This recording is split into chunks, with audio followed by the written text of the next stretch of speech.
नमोस्तु महाराज श्री। मेरे पास एक शंका आई है पश्चिम विहार नई दिल्ली से श्रीमान राकेश जैन। वो जानना चाहते हैं, जब महामंत्र नमोकार मंत्र महामंत्र है, इसके ऊपर कुछ नहीं है, तो उसके बावजूद भी इतने ग्रंथ लिखे गए, इतनी पूजाएं लिखी गई, तो क्या नमोकार मंत्र पे इतनी श्रद्धा नहीं थी या उसकी इतनी वेटेज नहीं थी कि इतने ग्रंथ और इतने पूजाएं लिखी गई? नमोकार महामंत्र कहते हैं सभी मंत्रों में महान यदि कोई मंत्र है तो वो नमोकार है। जैसे अपराजित मंत्र भी कहते हैं, अनादि अनिधन मंत्र भी कहते हैं, जिसे किसी ने बनाया नहीं और जिसे कोई मिटा नहीं सकता, ऐसा मंत्र। यह एक आध्यात्मिक मंत्र है, मन की शांति देने वाला मंत्र है और इस मंत्र से ही जीवन में अनेक कार्य संभव भी होते हैं। जब ये महामंत्र ही है तो अन्य मंत्रों की आवश्यकता क्या है? कभी कभी किसी विशेष कार्य की सिद्धि के लिए, कोई विशेष प्रयोजन के लिए अलग प्रकार से साधना की जाती है, उसके लिए अलग से मंत्र बनता है। नमोकार मंत्र तो एक सर्वांग है ही है। उसमें हम अपनी आध्यात्मिक चेतना को जगाते हैं। जो आध्यात्मिक पुरुष हुए हैं, शुद्ध आत्माएं हैं, अरहंत सिद्ध आचार्योपाध्याय साधु, उनको हम नमस्कार करते हैं, भक्ति उत्पन्न होती है। लेकिन कभी कभी जीवन में बहुत सारे चीज़ें ऐसी होती हैं जिसके लिए हमें विशेष रूप से जो है वह कार्य करने के लिए सिद्धि करना पड़ती है। जैसे एक दवाई ऐसी होती है जो अनेक प्रकार के रोगों को दूर कर देती है, लेकिन कभी कभी एक ऐसा रोग हो जाता है जिसके लिए उसके लिए स्पेशल ही दवाई होती है और उसी से ही वह ठीक हो पाता है। तो ऐसे ही जीवन में बहुत प्रकार के संकट आते हैं। उन संकटों के अभाव के लिए अन्य मंत्रों का भी निर्माण होता है, इसलिए अन्य मंत्रों की भी आवश्यकता होती ही होती है। महामंत्र नमोकार मंत्र जो स्वरूप बताया है उसके आगे कुछ नहीं है। उसी स्वरूप की यदि अपने आत्मा में स्थापना हो जाए तो हमें किसी चीज़ की आवश्यकता नहीं है, लेकिन हम उसमें स्थापित नहीं हो पाते हैं, इसलिए हमें ग्रंथ, महाग्रंथ, निर्ग्रंथ इन सब की आवश्यकता पड़ती है। स्वाध्याय की आवश्यकता पड़ती है मन की चंचलता को रोकने के लिए, विकारों को दूर करने के लिए।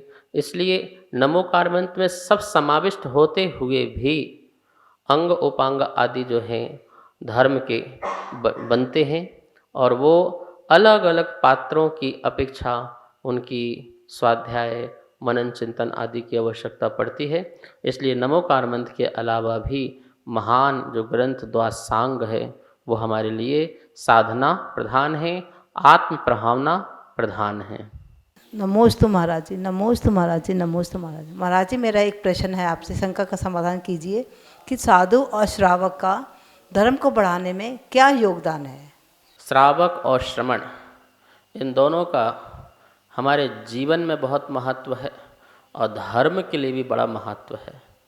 धर्म एक रथ है, एक रथ है और वो एक ऐसा रथ है जिसके दो पहिए हैं। एक पहिया श्रावक है और एक पहिया श्रवण है, साधु है। एक पहिया भी यदि खराब होता है तो रथ चल नहीं सकता है, रथ आगे बढ़ नहीं सकता है। तो कितना बड़ा योगदान है दोनों का, श्रावक का भी और श्रवण का। धर्म प्रभावना के लिए, जिन शासन की प्रभावना के लिए श्रावक और श्रवण दोनों की आवश्यकता है। श्रवण जो है अपने चिंतन मंथन से ग्रंथों का निर्माण करते हैं, भव्य जीवों को धर्म का उपदेश देते हैं, ये उनका योगदान है। श्रावक जो है अपनी भक्ति आदि के माध्यम से साधुओं की वैया वृत्ति आदि करता है, आहार दान आदि को देता है, मुनिराजों का संरक्षण संवर्धन करता है। तो इस प्रकार से यह श्रावक का योगदान है। श्रवण और श्रावक के अपने अपने स्थान पर बहुत बहुत बड़े बड़े योगदान हैं, जिसके माध्यम से धर्म जो है आगे चलता है, धर्म का प्रवर्तन होता है। कितने काल तक धर्म आगे चलता है, लोगों को लाभ मिलता है।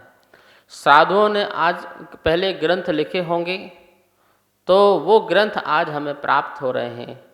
श्रावकों ने उसमें उनका सहयोग किया होगा तो वह ग्रंथ आज हमें प्राप्त हो रहे हैं।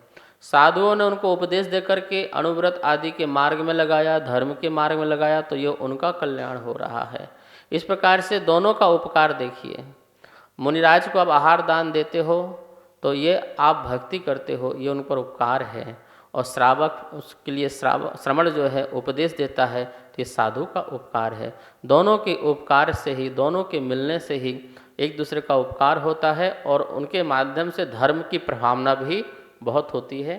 तो हमारे जैन धर्म के प्रवर्तन में श्रावक और श्रवण का बड़ा योगदान है। नमोस्तोचर श्रीमती वीणा जैन राजा बाजार कनॉट प्लेस से आपके श्री चरणों में अपनी शंका रख रही हैं। हे गुरुदेव, हमारे जीवन में माता पिता का क्या महत्व है? कृपया मेरी शंका का समाधान करें। नमोस्तोचर श्री। माता पिता का जीवन में स्थान, भाई माता और पिता ही तो वह हैं जिन्होंने हमें जीवन दिया है, जिन्होंने हमें जन्म दिया है, जिन्होंने हमें संस्कार दिए हैं, जिन्होंने हमें अपना जीवन को अच्छा बनाने की शिक्षा दी है। तो शिक्षा और दीक्षा यदि कोई देने वाला है तो वो हमारे माता और पिता होते हैं।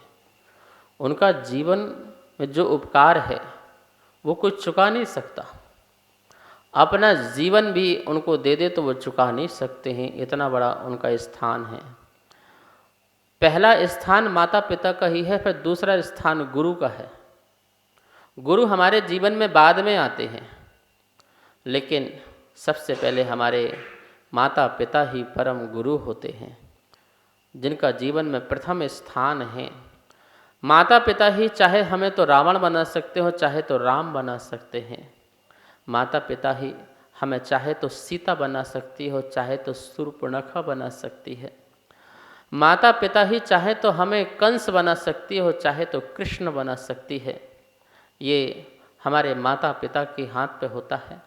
और माता पिता कोई ऐसा नहीं होता है जो अपने बच्चे को रावण बनाना, कंस बनाना चाहे। वो बाहर के संस्कार से बन जाए तो बात अलग है, लेकिन हर माता पिता अपने बच्चों को राम, महावीर और कृष्ण बनाना चाहती है।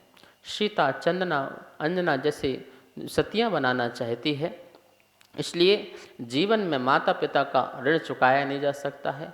कभी भी उनके उपकार को मत भूलो, हमेशा उनकी आज्ञा में रहो, उनको आदर्श मानो और उनकी आज्ञा में रहो और उनकी सेवा करो।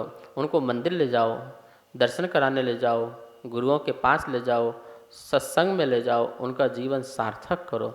इस प्रकार से जीवन में जैसे हमारे लिए सांस की ज़रूरत है, ऐसे ही हमारे साथ माता पिता की ज़रूरत होती है। इस कार्यक्रम के पुण्यार्जक थे